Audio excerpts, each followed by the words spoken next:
நீதியரசர் ஜி.ஆர். சுவாமிநாதன் அவர் நீதிபதியாக இருப்பதால் அவர் ஒரு குறிப்பிட்ட அமைப்புல சார்பானவராக இருந்தாலும் அவர் நீதிபதி அப்படிங்கிறதுனால நமக்கு பிடிக்குதோ இல்லையோ அவர் நீதியரசர்னு தான் குறிப்பிட்டாங்கன்னா அந்த அடிப்படையில் தான் நானும் குறிப்பிடுறேன். நீதியரசர் ஜி.ஆர். சுவாமிநாதன் பல்வேறு கூட்டங்களில் பேசிய காணொலிகள்லாம் நம்ம பார்க்குறோம்.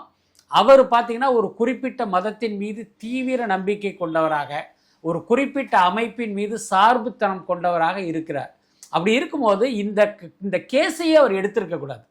ஏன்னா அவருக்கு இந்த நீதித்துறையின் மீது ஒரு மிகப்பெரிய நம்பிக்கையும் மரியாதையும் இருக்கும் பட்சம் நான் இந்த மாதிரியான ஒரு சார்பு நிலை உள்ள ஒருத்தன், அதனால இந்த கேஸை நான் எடுத்துக்க மாட்டேன் அப்படின்னு இதிலிருந்து விலகி இருக்கணும். ஆனால் இவர் அந்த கேஸை எடுத்தது மட்டும் இல்லை, ஏதோ ஒரு துப்பறியும் நிபுணர் மாதிரி அந்த கோவிலுக்கே நேரில் போய் பார்த்து அதுக்கப்புறம் பார்த்தீங்கன்னா இவர் ஒரு தீர்ப்பு கொடுக்குறாரு. இப்போ அதுவே இந்த கேஸில் இவருக்கு ஒரு தனிப்பட்ட ஆர்வம் இருக்கிறத நமக்கு புரிஞ்சிக்க முடியுது.